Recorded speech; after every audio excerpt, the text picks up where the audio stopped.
I've spent the last few days digging into what's happening behind the scenes, and here's what I think. I think that the U.S. doesn't pay off its debt. It's restructuring who's going to hold it. When people say that the debt could be privatized and uploaded to the world, what they're actually meaning is this.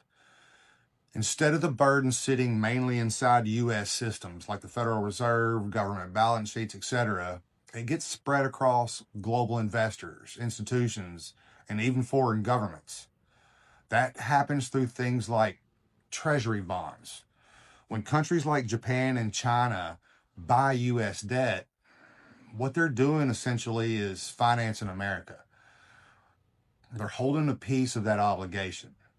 Now, imagine that process expanding even further into things like hedge funds, pensions, corporations, and even tokenized systems where anybody in the world can hold a slice.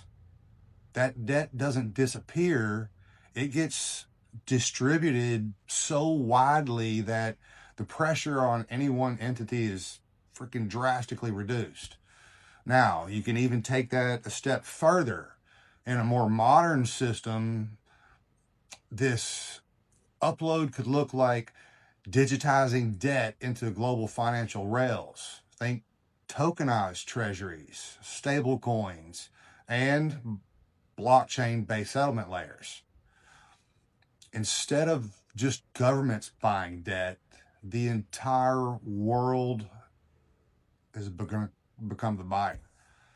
For example, a fund in Europe, a bank in Asia, or even retail investors could all hold U.S. debt through digital assets tied to it. That's how you turn a national burden into a globally shared system. It's similar to how companies raise money. They issue shares and spread ownership across millions of investors. The U.S. can do the same thing with all of its debt. They're going to package it, they're going to distribute it, and let the global demand absorb it over time. The key idea here is the system doesn't collapse under its own weight. It evolves by spreading the weight across the entire world. It truly looks like this is the play.